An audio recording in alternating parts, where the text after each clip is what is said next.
자, 그럼 이제 간단하게 제가 이제 고2 설명회를 하겠습니다. 이렇게 적은 수로 제가 해보는 건 뭐 처음인데.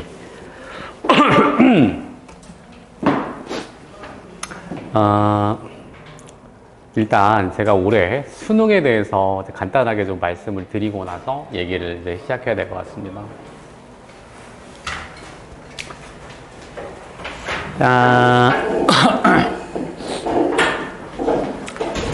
이번에 이제 수능이 이제 끝난 지가 일주일이 채 되지 않았는데, 지난 목요일날 이제 시험을 봤잖아요. 시험을 봤는데,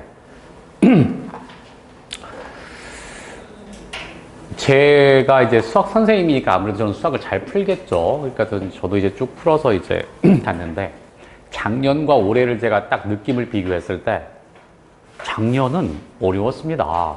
이게 왜냐하면, 제가 작년에 문제를 30개를 푸는데 시간을 재고 풀었을 때 제가 한 85분 정도 시간이 걸렸었어요. 30개를 푸는데. 그리고 뭔가 좀 까탈스러운 게 있었다라는 생각이 들었는데, 올해는 제가 70분 만에 다 풀어버렸습니다. 그걸 풀고 나서 느낌이 뭔가 너무 문제가 밋밋한 거예요. 뭔가 임팩트도 없고 와, 올해 수능 이거 진짜 킬러 문항 안 나온다고 하더니 이거 진짜 이거 큰일 났네 이거. 어떡하지? 제가 이제 마지막 종강날 고3들에게 올해 수능이 설령 쉽다 하더라도 선생님이 생각했을 때 절대 1등급은 90점을 넘을 일이 없다. 왜냐면 3월 달에 모의고사가 보여준다라고 얘기했습니다. 왜냐면 지난 3월 달에 서울시 교육청 3월 22일 날 봤던 시험의 결과가 1등급의 점수가 그 당시에 78점이었어요. 1등급이 78점. 그 다음에 이제 가장 중요하게 3등급의 이제 컷인데, 그때 3등급의 컷 점수가 53점이었습니다. 그러니까 우리나라에 한 대충 20% 정도 되는 애들이 반타작을 하고, 나머지 80%는 반도 못 맞았다는 얘기거든요. 어떤 그런 상황을 봤을 때, 올해 수능이 설령 쉽게 나온다 하더라도 아이들이 18년 전에 어떤 일이 있었는지는 모르겠으나, 너무 멍청한 애들이 나오지 않았나. 그래가지고 이제 올해 수능도 그렇게 쉽다 하더라도 점수가 그렇게 나올 것 같지는 않아 라고 얘기했는데 죄송합니다. 9월달 평가원 시험을 보니까 진짜 그렇게 나오게 생긴 거예요. 이게 너무 쉽게 나와서. 그래서 내 예측이 틀렸나? 그럴 리는 없는데. 그래서 일단 떨리는 마음으로 이제 봤는데, 시험을 보고 나서 1등급이 92점은 되겠구나라는 생각을 해봤습니다. 근데 막상 그 다음날 제가 이제 네이버나 각 이제 입시다 전문기관에서 분석한 걸 보니까 한 83점에서 84점 정도가 1등급 컷인 거예요. 이게 도대체 무슨 일이 일어났었던 걸까? 정말 문제가 너무 쉬웠는데 이게 도대체 무슨 일이지? 라고 이제 다시 한번 문제를 훑어봤더니 그럴 수 있겠다. 이게 이제 두 번째가 포인트인데, 그러니까 작년에는 감동을 주는 문제들이 있었어요. 그러니까 22번, 30번 같은 경우에는 문제를 풀면서 이건 정말 너무 잘 만든 게 아닌가. 이거 문제가, 저도 문제를 만드는 사람으로서 이건 정말 인정. 너무 잘 만들었다. 임팩트가 너무 좋구나 라고 했는데, 올해는 뭐 그런 게 없었단 말이에요. 감동도 없고 그냥 무슨 사설 모의고사를 보는 듯한 그런 느낌의 문제들이었거든요, 대부분. 근데 최상위권 에게 진짜 매우 쉬운 시험이었는데 중위권 애들한테는 이게 뭉툭뭉툭해가지고 막 9번도 어렵고 막 27번 같은 건 3점짜리 문제인데 변수가 2개가 나오는 상태를 과연 얘네들이 이해할 수 있을까? 이 3점짜리 문제가 거의 4점과, 제가 봤을 때 27번이 30번보다 어려웠어요. 그러니까 이게 좀 뭔가 애매한 시험이 될 수 있겠구나라는 생각을 한번 해봤습니다. 일단 고난이도 문제는 없습니다. 근데 오늘자 네이버의 기사를 보니까 22번 문제가 역대 수능에서 탑5안에 들 정도로 정답률이 낮아요. 지금까지 가장 어려웠던 문제는 2017학년도 대학 수학 시험에서 29번 벡터 문제였거든요. 공간 벡터. 이 공간 벡터 문제의 정답률은 2.9%였습니다. 그러니까 제일 엄청나게 어려운 거죠. 그 당시에 만점이 없었으니까요. 근데 올해 시험도 대충 정답률이 일단은 뚜껑을 까봐야 알겠습니다만 가채점 결과로 바라봤을 때 한 8% 정도가 정답이 됐다고 하더라고요. 그럼 그 22번은 도대체 무엇인가? 제가 그래서 서둘러서 22번이 뭐였더라고 기억이 안 나서 문제를 풀어봐. 너무 쉬운 거예요. 제가 저도 문제를 풀어봤다고 했잖아요. 이건 어머니들 제가 그날 제가 이면지에다가 저도 풀어봤을 거 아니겠어요? 이게 풀었던 이제 문제입니다. 이게 저도 이제 풀어봤을 거 아니겠어요? 이게 22번 문제 제 풀이인데요. 보세요. 제가 처음에 뭐 했을까요? 요걸 그린 겁니다. 일단 이 그래프를 그리고 나서 이걸 보셔야 돼요. 이 그래프를 그리고 나서 이 그래프를 수식화시켜서 문제를 해서 답을 유도해낸 겁니다. 이거 여기서부터 여기까지는 중학교 3학년도 하는 겁니다. 그럼 결국은 뭐냐? 이걸 그릴 수 있어야 된다는 거거든요. 그래프를 그릴 수 있어야 된다는 거예요. 제가 처음에 이렇게 놓고 썼으니까 당연히 이쪽부터 그래프를 그리고 시작했을 거 아니겠어요? 결국 그래프를 못 그렸기 때문에 생기는 현상이었다. 이게 8%라는 건 말도 안 된다. 그러니까 저는 22번은 너무 쉬워. 이거 뭐야? 22번이 그러니까 보통 이제 수능에서 가장 난이도가 높다고 생각하는 그런 문제들이거든요. 그걸 변별력을 주는 문제인데 너무 쉬워서 감당을 할 수가 없는 건데 야, 이거는 좀 아니지 않느냐. 이게 어떻게 8%인가.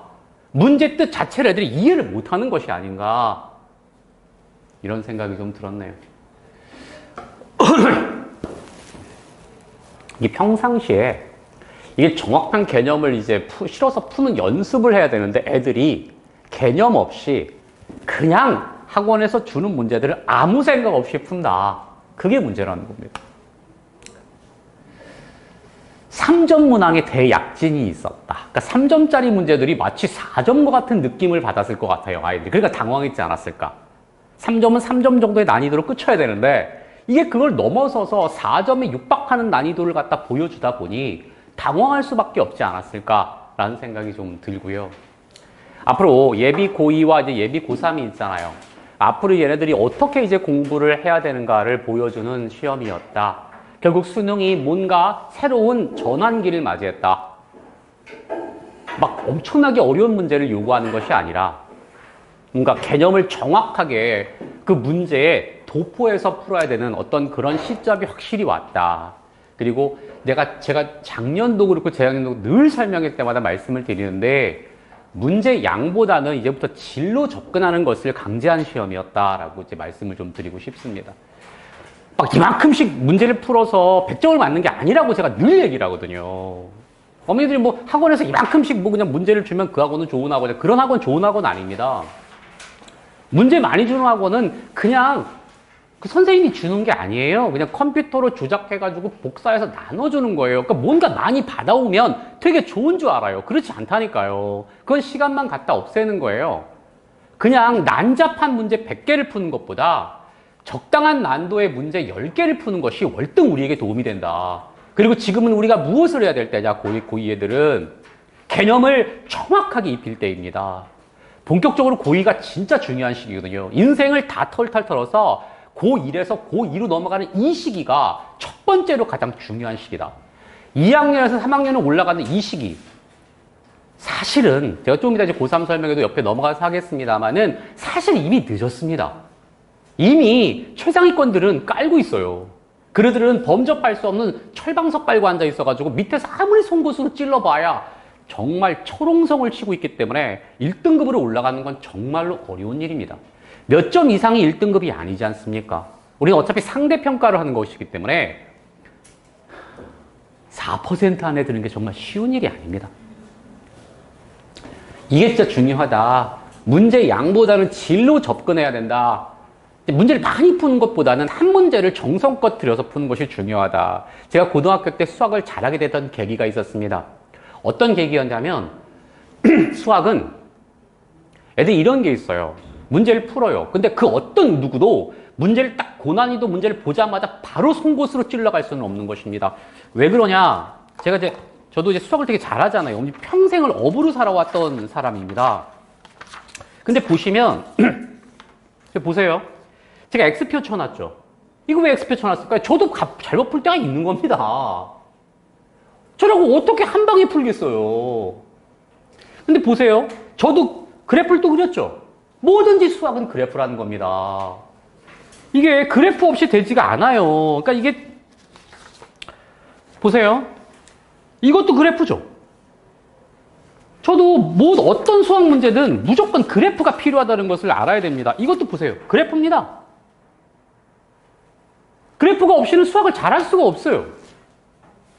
제가 그래서 푼 거를 제가 그때 막 풀지 않았겠어요. 그냥 이게 이면지니까 막 풀지 않았겠습니까? 그걸 제가 직접 보여드리는 이유는 그냥 날 것이에요. 살아있는 거거든요. 제가 그때 바로 푼 거기 때문에. 그냥 제가 그냥 말씀을 드리는 게 아니라 그래프가 그렇게 중요한데 애들이 그래프를 일단 못 그립니다. 못 그리, 일단 그게 가장 큰 문제예요. 못 그려요. 이게 무슨 뜻인지를 모르는 거예요. 심지어 2차 함수부터 애들이 막히기 시작합니다. 2차 함수부터. 이 30개 중에서요, 이 30문항 중에서 제가 쭉 한번 봤더니 그래프 없이 풀리는 문제는 5개밖에 없어요. 25개는 싹 다 그래프가 필요한 겁니다. 이것도 14번 고난이도 문제인데 보세요. 그래프예요. 그래프입니다. 이게 문제인 거예요. 못 그린다, 그래프를. 지금부터 그런 연습을 해야 된다라는 겁니다. 제가 이제 고2 수업을 이제 개강을 작년에, 그러니까 작년 이맘 정확하게 1년 전에 저는 12월 그때 그 당시 22일 날 했는데 오늘은 21일. 정확하게 1년 됐네요. 그때도 제가 똑같이 고2 애들에게 설명을 했고 그 아이들이 지금 현재 1년 동안 제가 가르쳐 왔습니다. 제가 고2는 한 반을 정규반을 하거든요. 저는 고3을 주로 하기 때문에 고2는 딱 한 반만 하고 있습니다. 여기서. 그 아이들 지금 수학 엄청나게 잘합니다. 엄청나게 잘해요. 왜냐? 제가 1년 동안 뜯어 고쳐놨거든요. 야, 이 새끼들아, 이게 하는 게 아니라고. 그래프를 그리란 말이야. 그래프가 수학이 뭐야? 미적분 자체의 뜻이 뭐니? 우리가 바로는 미적분. 수투도 미적분입니다. 수투도 다항함수를 미적하는 거예요. 그리고 선택 미적분은 초월함수, 삼각함수, 로그함수, 지수함수, 이와 같은 초월함수들을 미분적분하는 거예요.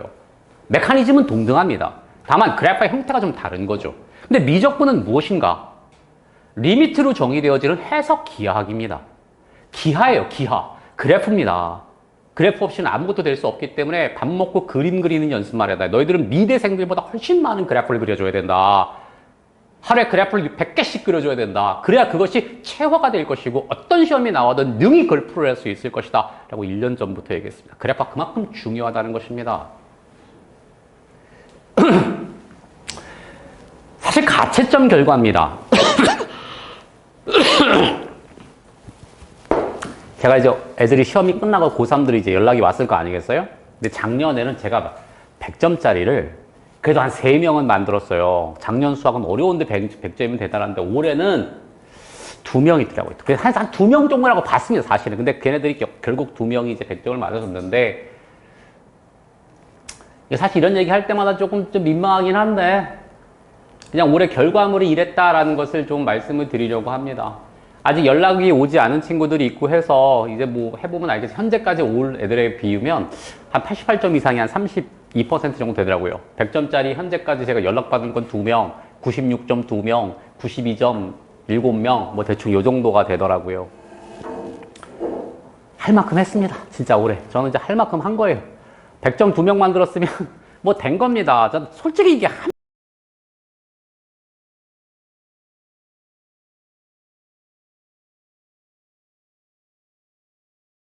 달에 전국 1등을 했더거든요. 전국 1등을 했. 근데 걔가 이번에는 국어가 진짜 되게 어려웠었나 봐요. 그래서 멘탈이 좀 나갔었나 봐요. 근데 그 부여잡고 수학을 좀 열심히 해서 그래도 잘 했나 봐. 잘 했지 않나 싶은데 국어가 되게 항상 국어는 맨날 100점 맞았는데 그래도 걔가 국어에서 2개를 틀렸다고 하더라고요. 그래서 이게 국어 2개면 저는 잘 모르겠습니다. 되게 잘한 거라고 하더라고요. 그래서 중요한 건 할 만큼 했다. 라는 겁니다. 이제 제가 또다시 이제 고3을 가르치고 1년을 끌어가야 될 텐데, 현재 올해 고3은 제가 현재 고2에 1년 가르쳤다고 그랬잖아요. 얘네들을 그대로 베이스로 깔아서 3학년으로 넘어갈 거기 때문에 전 내년에 좀 기대가 큽니다. 왜냐? 제가 고2 정규반 수업은 올해 하는 게 처음이거든요. 그러니까 이 애들을 1년 동안 가르쳐왔고 얘네들을 1년 더 가르친다면 내년에는 확실히 더 좋은 결과물이 있지 않을까 싶습니다. 제가 수능이 있기 전에 설명회를 한번 한 적이 있었는데 그때 제가 이런 말을 했었습니다. 최근 수능의 트렌드가 뭐냐? 기교적인 측면보다는 전반적인 수학이 이제 알고리즘을 중시한다 라고 그때 말씀을 드렸어요. 수능 보기 전에 이제 설명했던 내용입니다. 그리고 두 번째는 어려운 문제보다는 개념의 이해를 지금 묻고 있다. 이것이 수능에서 그대로 보여준 겁니다. 그리고 똑같은 얘기를 했죠. 문제 양보다는 질로 접근하는 것을 강제한다라고 했는데 그 앞에서 제가 똑같이 써놓은 겁니다. 실제로 그렇게 됐고요. 문제 많이 푼다고 수학을 잘하는 게 아닙니다. 문제에서 요구하는 게 뭔지를 정확하게 파악해서 그걸 그래프로 그리는 연습을 해줘야 되는 거예요. 수학은 되는 것보다 내가 푸는 이 방법이 왜 안 되는 것일까라는 것을 이해할 때 실력이 늡니다. 수학은 그냥 딱 바로 맞추는 것보다 선생님 푸는 방법은 저런데 내가 푸는 건 왜 안 되지? 라고 생각하는 애들이 의외로 많거든요. 이것을 캐치했을 때 비로소 수학이 늘어간다. 저는 그렇게 해서 수학을 잘했습니다. 안 되는 것을 깨닫는 게 중요한 거거든요. 되는 것보다. 이것이 트렌드다. 저는 여기에 맞춰서 애들을 가르쳐 왔고 1년 동안 또 앞으로 1년 동안 그렇게 한다면 내년도 수능에서도 좋은 결과물이 있을 거라고 보고요. 앞으로 이와 같은 기조가 최소 4, 5년은 계속 가지 않을까 싶습니다. 저는 올해 수능이 적당한 난이도를 봤다고 봐요. 1등급이 83.8 그리고 솔직히 만점자가 나오는 게 말이 안 됩니다. 전 과목 만점자가 작년에 2명인가 나왔잖아요. 이게 말이 안 되는 일입니다, 사실. 어떻게 만점이 나올 수가 있습니까? 시험이라는 곳에서. 그러니까 시험 만점자가 현재까지는 없다고 하네요. 현재까지는 뭐 없다고 하는데 뭐 그게 너무나 당연한 결과라고 저는 생각합니다. 만점은 없습니다. 제가 대학교 갈 때도 만점은 없었어요. 그런 거는 안 된다, 사실은. 시험을 잘 낸 거다. 방향성인데 요즘 애들이 너무 약해. 너무 약합니다. 그래가지고 끈질기지를 못해요. 뭔가 문제를 하나 풀면은 5분 이상을 잡고 있질 않습니다. 저는 1시간을 잡아본 적도 있어요. 이거 왜 안 되는 거야? 하면서 1시간도 고민해보고 머리에 막 땀도 나고 정수리에 김도 나고 이렇게 한 번씩은 해봐야 되는데 이게 엄마들도 문제예요. 아빠들도 문제고. 야, 뭐 고민하지 말고 모르면 선생님한테 와서 물어봐. 그래서 수학이 망가지는 겁니다. 선생님한테 물어봐. 질문을 많이 하는 애들이 두 종류가 있어요. 어떤 두 종류가? 선생님, 저는 이거 모르겠어요. 이렇게 묻는 애들이 있고, 선생님, 저는 이렇게 풀었는데 이건 왜 안 돼요? 라고 하는 부류가 있는데, 전자는 영원히 질문만 하다 끝납니다. 그 질문을 많이 하는 애들이 수학을 잘할 리가 없어요. 두 번째에는 질문의 실수가 점점 줍니다. 급기야 질문을 잘 안 하게 되죠. 이것이 제가 원하는 궁극입니다. 끈질기지를 못해요. 일단 무조건 잡고 늘어져야 되는데 그러지를 않아요. 두 번째, 이게 어설픈 애들이 있어요. 내가 이미 수원수투를 3번 봤어. 4번 봤어. 그럼 아는 거야? 너 유튜브에서 BTS 몇 번 봤어? 한 100번은 봤을 거 아니야. 그렇다고 너희들이 BTS를 알아? 그게 아니거든요. 본 것과 아는 것은 같은 게 아닙니다. 그 느낌이 있어요. 수학이라는 것은 하다 보면 국어와 영어와 다르게 이 언어하고 논리학문은 이 다른 차이점이 뭐냐면 내가 진짜 안다라는 그 느낌이 오는 그 순간이 있습니다. 그 순간이 있어요. 이게 논리학적으로 내가 뭔가 설명할 수 없으나 내가 지금 뭔가 알고 있어 라는 그 느낌이 오는 그 순간이 있습니다. 영어는 내가 지금 알고 있어 라는 느낌이 잘 안 와요. 언어이기 때문에. 국어는 내가 지금 국어 실력이 늘고 있어 라는 게 잘 안 오지 않습니까? 실력이. 그런데 수학은 안 그렇습니다. 한 방에 옵니다. 이게 딱 하고 그 순간이 와요. 착각을 버려야 된다. 선생님이 가르쳐준 대로 해야 된다. 그리고 기본 개념에 매우 충실한 공부를 해야 된다. 저는 그렇게 가르치고 있거든요. 어느 학원이든 고2를 가르치는데 직접 자기가 집필한 교재로 가르치는 선생님 한번 누가 있는지 한번 대보세요. 거의 없을걸요? 대부분 동네 학원 가면 일단 정석, RPM, 시중에 있는 교재를 갖고 그냥 계속 돌립니다. 심지어 고3조차도 정석으로 하는 애들이 있어요. 정신 나간 겁니다, 이거. 미친 거예요. 그 선생님이 노력을 안 하는 겁니다. 그리고 실력도 없는 거예요. 그런 데 가서 앉아서 시간을 갖다가 매몰시켜서는 안 됩니다. 저는 고2조차도 제가 만든 교재로 강의를 합니다. 제가 가르치는 고2들이 거의 최상위권들이거든요. 현재 예비 고3들이죠. 얘네들이 거의 제가 전교 1등을 지금 4명 가르치고 있어요. 그 반에 4명이 있어요. 걔네들이 왜 안 돼 그거 앉아가지고 공부하고 있겠어요? 저는 다릅니다. 걔네들이 처음부터 전교 1등 했느냐? 아니에요. 문제 똑같이 똑같은 얘기를 계속 하는데 문제를 풀 때 개념을 결합시켜서 연습한다. 그 다음에 요거 제가 이제 마지막 거 요거 수학의 80%는 기하다. 그래프를 그려서 접근하는 연습을 해야 된다고 제가 늘 설명할 때마다 맨날 얘기합니다. 수능이 증명해주고 있지 않냐 말이죠. 그냥 문제를 그냥 계속적으로 수식으로 푸는 거는 이게 수박 걸타는 거예요. 본질을 깨닫지 못하기 때문에 그런 겁니다. 다시 한번 말씀드리는데 미적분이란 무엇인가? 리미트로 정의되어지는 해석, 기하학이다. 수학. 지금부터 하면 됩니다. 지금부터 하면 됩니다. 아직 1학년밖에 안 됐고 걔네들이 지금 공부해봐야 뭐 수학, 수상하 뭐 이런 거 하잖아요. 그죠? 본격적으로 수1부터가 본격적 실력의 이제 수학 실력의 이제 근간이 되는 겁니다. 그때부터 수능에 나오게 되는 것이고요. 물론 수상, 수하가 중요하지 않다는 건 아닙니다. 그들이 받침이 되어줘야 수학 1, 2, 미적분 확률 통계를 쌓아 올려갈 수 있기 때문인 것이죠. 지금부터 하면 충분히 됩니다. 제가 수학 8등급짜리 서울대 보낸 적 많습니다. 제가 그냥 제 자랑 써놓은 거니까 별로 그렇게 중요하지 않습니다. 넘기겠습니다. 이게 제가 강의 시간표인데요. 시간표 있으니까 그거 보시면 되겠습니다. 그리고 이게 중요한데 제가 교재는 제가 직접 만든 교재를 사용하고 있어요. 그리고 워크북이 있고요. 클리닉은 월화수목금토일 계속 있습니다. 그러니까 시간 맞을 때 와서 이제 클리닉을 받으면 될 것 같고요. 금요일 날 밤에도 있습니다. 그러니까 금요일 날 밤에도 있으니까 그건 이제 자세한 거는 학원에 여쭤보시면 아마 클리닉 시간표를 따로 줄 거고 이 클리닉에 뜨는 제 조교들이 이제 있을 건데 그 제 조교들은 제가 가르친 제자들입니다. 그래서 이제 서울대를 간 애들이에요. 의대 가고 서울대 간 애들인데 저한테 배웠기 때문에 제가 가르치는 거하고 똑같이 가르칩니다. 그러니까는 일관성이라는 게 있겠죠? 그러니까는 클리닉 교실에 와서 좀 공부를 하면 좋겠다 싶고요. 수어는 14회, 수트는 18회를 하는데 그러면 저한테 안 오셔도 되는데 시간이 안 맞으면 못 올 수도 있죠. 부탁 말씀 하나 드립니다. 이제 유명세를 타서 뭐 이 동네 유명한 학원이 있잖아요. 근데 거기 가면 뭐 이런 말이 있어요. 허수아비가 서 있어도 30명이 모인다라는 말이 있습니다. 선생님들 사이에 그런 말이 있어요.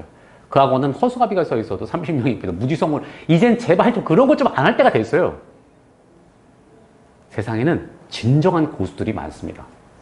보이지 않는 고수들이 있어요. 마치 저 같은? 저는 고수입니다. 수학을 엄청나게 잘 가르치죠. 그러니까는 최상위권들이 저한테 붙어 있는 겁니다. 걔네들이 미쳤다고 저한테 오진 않아요. 이유가 있는 겁니다. 저는 광고도 없고 뭐 그냥 아름아름 그냥 상위권들이 아는 그런 선생님입니다. 제가 한 반에 100명 놓고 수업하는 그런 선생님이 아니에요. 많아봐야 40명, 50명? 요 정도입니다. 그렇다고 제가 못 가르치느냐? 그렇지 않습니다. 저는 직접 제가 수학 문제를 만듭니다. 저는 제가 직접 만든 모의고사를 갖고 애들이 시험을 봅니다. 수학 선생님들 중에서 자기가 만든 제가 모의고사가 탄공 모의고사입니다. 자기 이름을 내걸고 모의고사를 만드는 수학 선생님 대한민국에 제가 5손가락에 꼽습니다. 그 중에 한 명입니다. 그렇다고 그걸 돈을 받고 하느냐, 시중에 파느냐 아닙니다. 순전히 제 고등학교 3학년 애들을 위해서 그냥 1년 동안 고민을 하는 겁니다. 제 제자들을 위해서. 그리고 그걸 뭐 시험을 보는 겁니다. 비매품이에요. 근데 어떤 수학생들은 대부분 자기가 만들 실력도 안 되기 때문에 대부분 문제를 사옵니다. 그래서 그걸로 모의고사를 보통 이제 파이널 때 하죠. 뭐 시대인재 모의고사도 있고, 뭐 두각에서 보는 것도 있고, 있잖아요, 여러 개. 뭐, 현우진 선생님이 킬링 캠프를 사와서 그걸 푸는 선생님. 진짜 많아요. 저는 안 그렇습니다. 전 제가 만든 문제가 훨씬 좋다고 생각하고요. 그리고 실제로도 좋습니다. 그것은 전국 최상위권이 인정해주고 있거든요. 그들이 인정하면 되는 겁니다.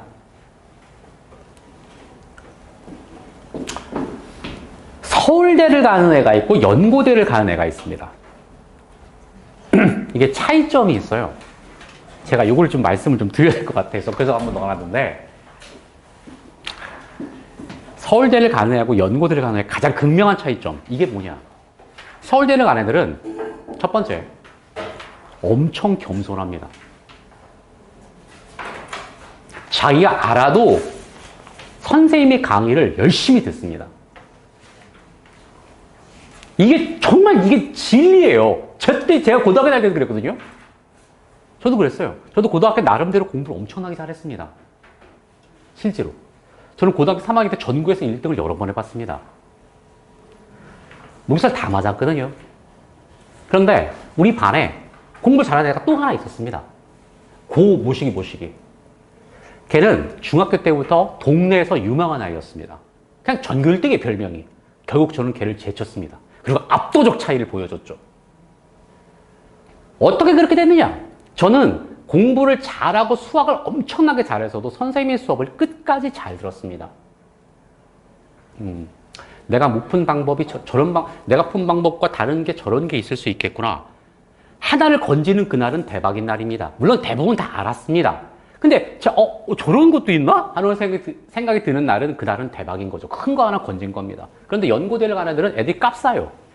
애들이 건방이 하늘을 찔러요. 지가 좀 수학을 잘하긴 잘해. 선생님이 푼 수업을 절대로 듣지 않아. 학원은 마찬가지예요. 제가 3번 풀고 있습니다. 5분 남았대. 5번 풀고 있어요. 제가 3번 가지고 5번을 풀고 있다 이겁니다. 그래서 제가 한번 개지랄 떨었어요. 야, 이 새끼야. 선생님이 지금 3번 풀고 있잖아.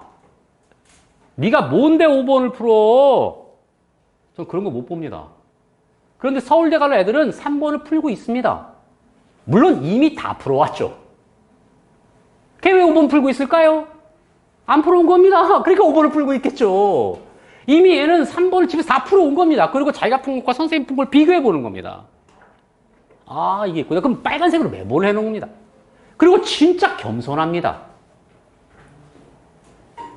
정말 신기하게 차이점이 있어요. 제가 20년 동안 가르쳤던 엄청난 결과물들이 있을 거 아니겠어요. 이 값싸는 것들이 꼭 있어요.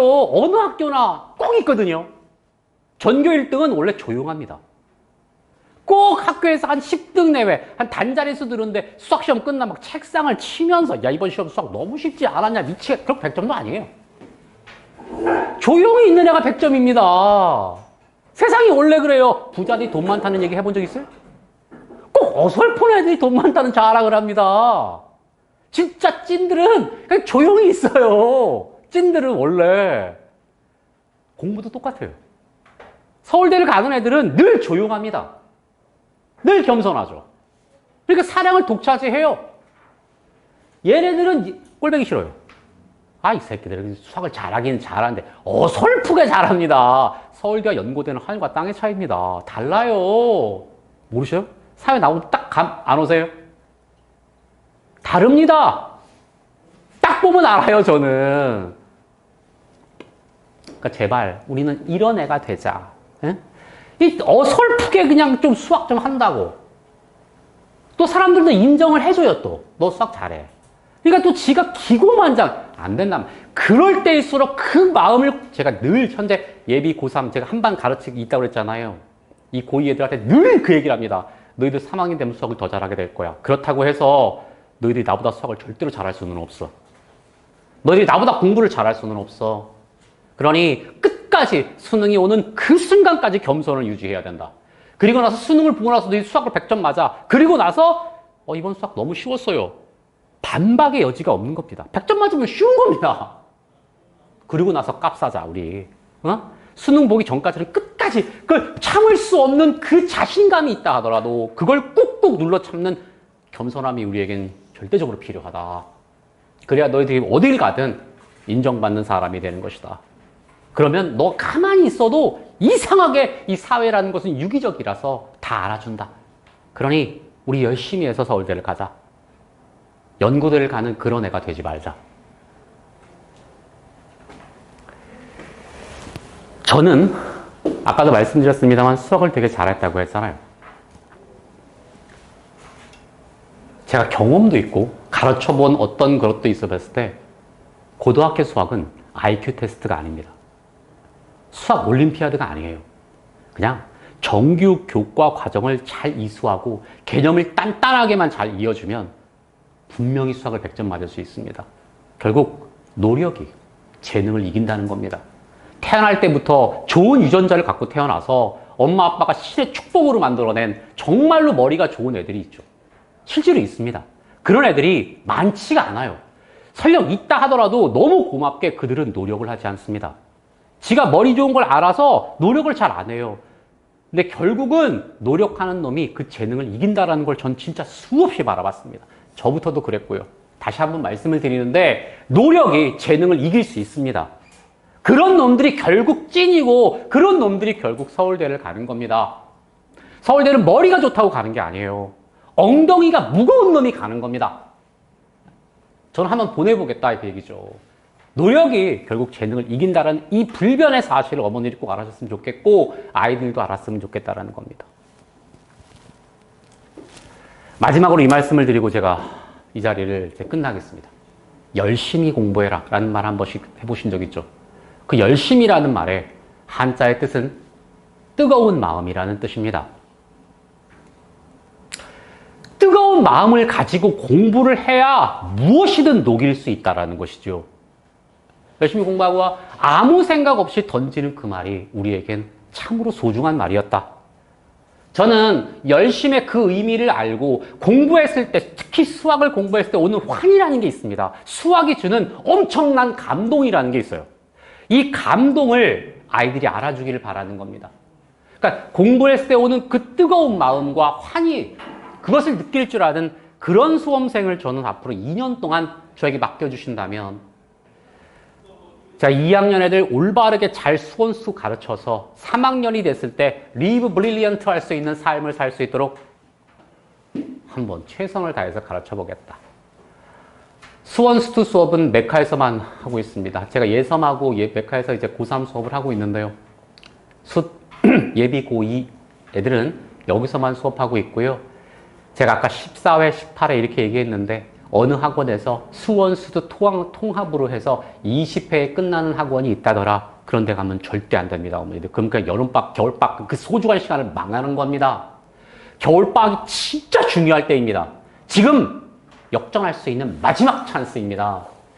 20번으로 끝나는 건 불가능한 겁니다. 왜냐하면 수원의 챕터가 대챕터가 6개 그리고 수투는 10개입니다. 그러면 대챕터가 16개가 있는데 이걸 어떻게 20번 만에 끝냅니까? 미분의 극대육수로 하루 만에 끝내는 건 불가능한 겁니다. 그럼 빨리 끝내는 게 뭐가 좋겠어요? 진짜 너무 답답합니다. 돌리는 건 중요한 게 아닙니다. 애들 학원 가서 저는 뭐 수원을 여러 번 돌려서 제발 학원 가서 머리만 돌리다 오는 그런 애들이 되지 않기를 바라고요. 그리고 제 수업을 꼭 들어주세요. 저는 다릅니다. 제가 가르치는 수학은 다릅니다. 진짜로. 그건 들어봐야 압니다. 그러니 개강날 아이 보내주시면 최선을 다해서 가르칠 터이니까요.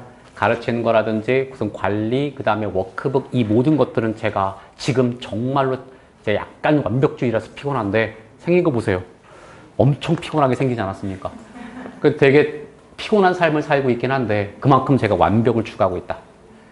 믿고 맡겨주시면 최선을 다해서 아이가 정말 수학 잘할 수 있도록 가르쳐 보겠습니다. 감사합니다.